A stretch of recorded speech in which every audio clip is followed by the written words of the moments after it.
Hello and welcome once again everyone. I've just completed the Rogue Wave event directives, unlocking the brand new US Tier 5 Premium Destroyer USS Hill. I've included the ship build and captain skills at the end of the video, so let's jump straight into the review where I give my first impressions and share my thoughts on how to play the Hill. The map is Archipelago and it's standard battle mode. It feels like a long time since I've played low-tier American destroyers, but I do recall them being quite a bit of fun, challenging but fun nonetheless.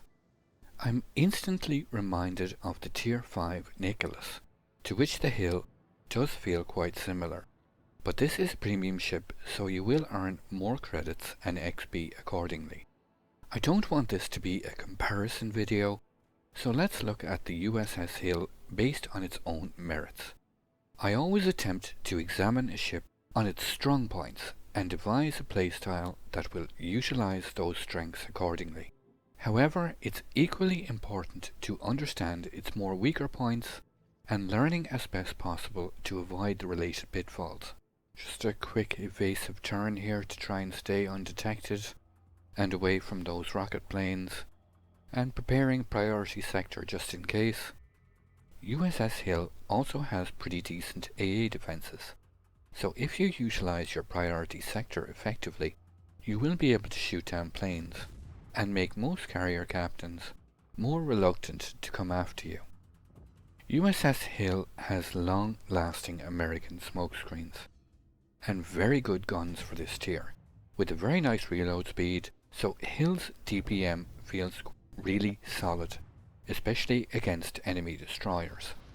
USS Hill also has very good mobility, with a pretty good rudder shift time, but most notably quite a high speed, 42.5 knots, straight line speed when using both the Sierra Mike, speed flag and speed boost, allowing you to run down enemy destroyers should the need arise. This can be a very powerful weapon to have in your arsenal, especially combined with radiolocation or RPF, which allows you to gauge the closest enemy's position and direction. I'm caught a little off guard here, getting spotted by the enemy Nicholas, who decides to suicide rush out into the open, so I'm forced to emergency smoke up and I take a little bit more damage than I hoped. I instantly put fire on the Nicholas. He is caught in the open and doomed. Instantly switch fire to any destroyer spotted when the opportunity arises. All three of the enemy destroyers are here, bunched up in one spot, which is tactically a mistake on their part.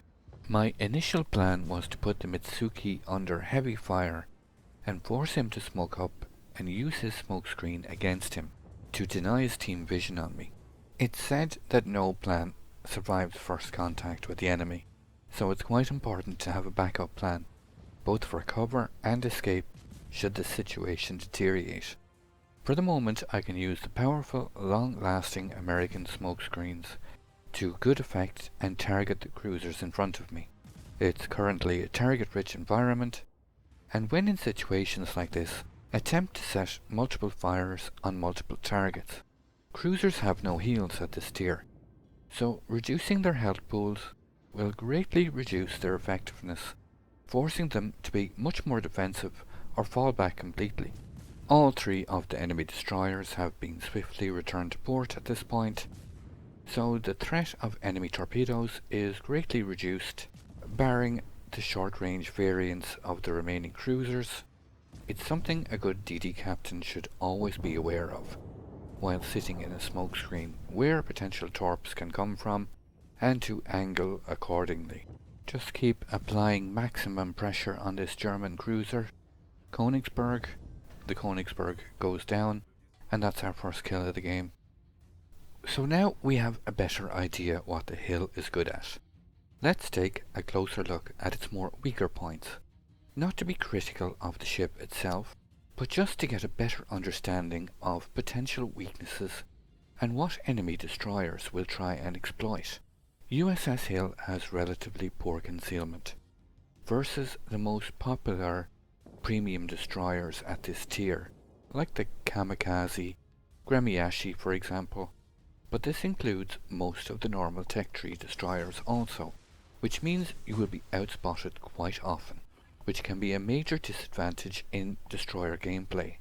Another drawback is the inability to stealth torpedo from concealment, so the use of torpedoes will be limited to an area of denial or more defensive use, or more situationally for ambush tactics, rushing targets at close range, from behind islands or smoke cover for example. I attempted to stealth torp the Russian battleship Gangut, but one is totally reliant on the target to remain sailing forward in a straight line for any success in this regard. The 900-meter difference between detection range and torpedo range will mostly prove too difficult to land any kind of strike on target. Not impossible, but the rate of success will prove so low it's not worth focusing your attention on. It's a very high risk type of maneuver to try and get close enough to pull off a successful torpedo strike in this manner, and which will result in you more often than not just getting spotted at close range to battleships, and it only takes one very good salvo from a battleship at this range to do a large amount of damage or even dev strike you. So I've just taken the opportunity to smoke up again and put some fire on the Iron Duke at this point. Did manage to set him on fire, which he did repair instantly. He's managed to get undetected. I put down one set of torps on his position, but he had changed direction.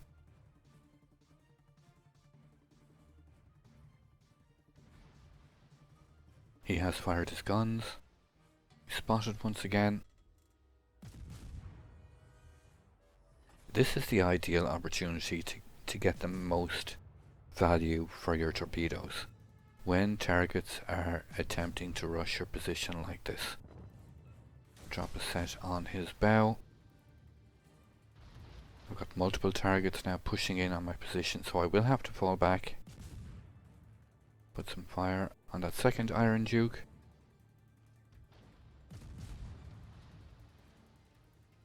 Managed to get 2 hits. I'm going to have to fall back here at high speed and use this island to cover myself from the battleship on the right. Incoming fire from the Iron Duke there. There are multiple ships shooting at me now at the moment, so I'm just going to have to skirt the edge of this island, and I didn't see that rock coming. I thought I had a path, and this is more than likely going to cost me here. The Iron Duke does flood to death, the one which we managed to get 2 torpedoes on. And I'm caught in a very nasty position now. Take more hits from the Iron Duke. Drop a spread on his bow. Keep maneuvering here at high speed.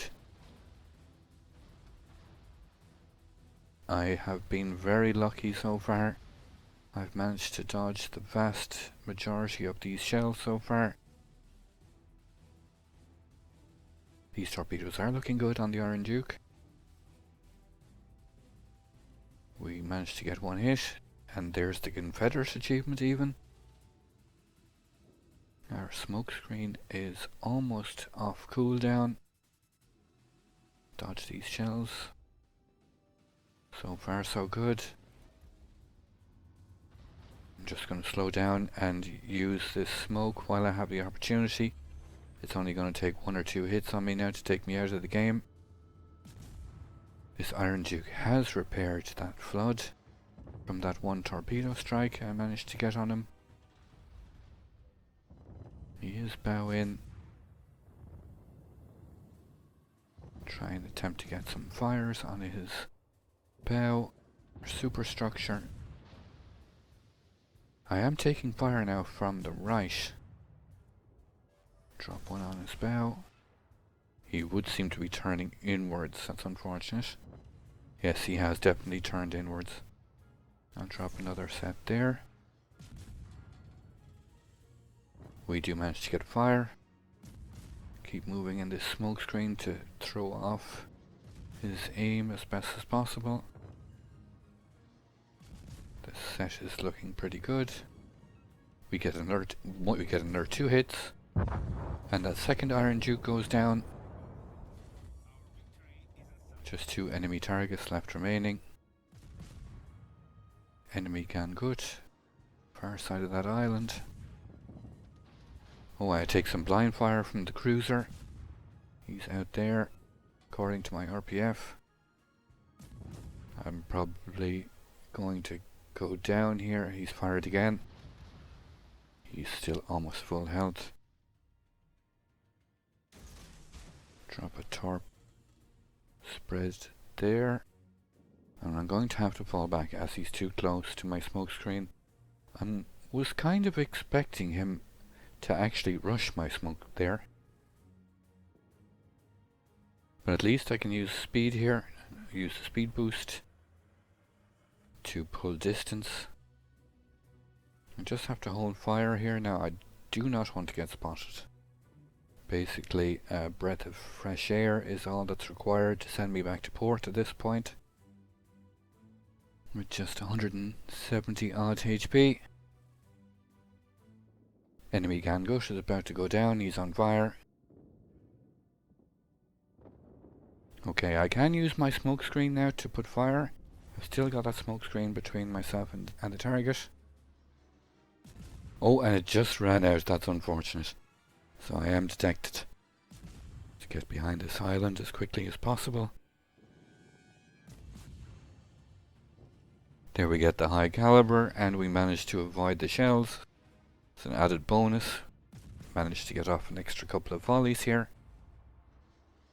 We've almost tanked 1 million damage, which is quite respectable for a tier 5 destroyer. And here's another high point of these American shells, the high floaty arcs. We can comfortably lob shells over this island on target and remain safely undetected. Let's see if we can secure the final kill of the game.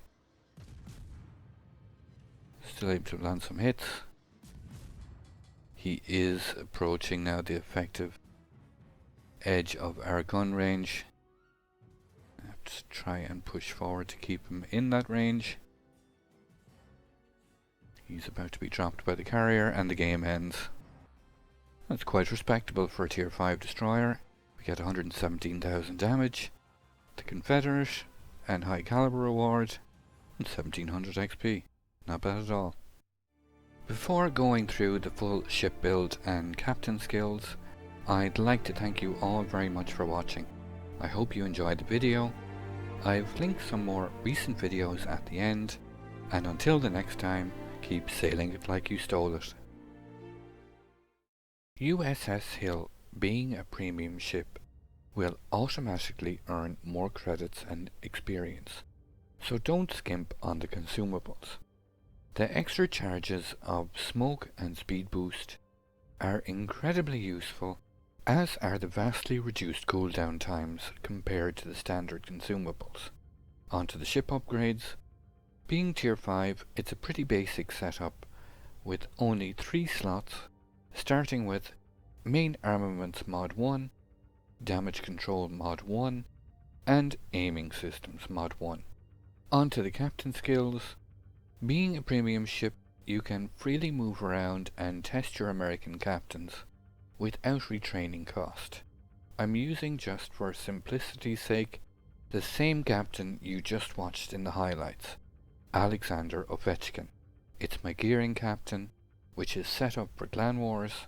However, if you wish to train a new captain from scratch, I'd suggest going for Preventive Maintenance, Last Stand, Survivability Expert, and Concealment Expert for your first 10 points. Being set up for clan wars, I've gone for Adrenaline Rush, Vigilance, and Radiolocation, but being a low tier, and depending on how you personally want to play the hill, using a combo of basic firing training instead of Vigilance, then Demolition Expert instead of RPF, with priority target taking up the final point. Sticking with the current build, let's look at its effects on the ship's final stats. For survivability, we get 14,100 hit points. Main battery consists of 5 single-mounted 127mm turrets, all equally spread out, with a firing range of 11.3 kilometers and a reload speed of 4.8 seconds, which can be further reduced to 4.3 seconds if you choose the BFT option I just mentioned. For torpedoes, USS Hill gets 3x3 launchers, one on each side, and one centrally mounted for use on both port or starboard sides, with 5.5 kilometers of range and quite a good reload speed of 66 seconds. USS Hill gets an AA defense rating of 26, which is quite decent for Tier 5, with a long-range defense out to 5.8 kilometers in range. Hill's maneuverability rating of 90 comes with a base speed of 37.5 knots, a turning circle of 560 meters, and a rudder shift time of 3.1 seconds. Finally, USS Hill's concealment rating of 93 means you will be surface detected at 6.4 kilometers by other ships and from 2.6 kilometers by aircraft.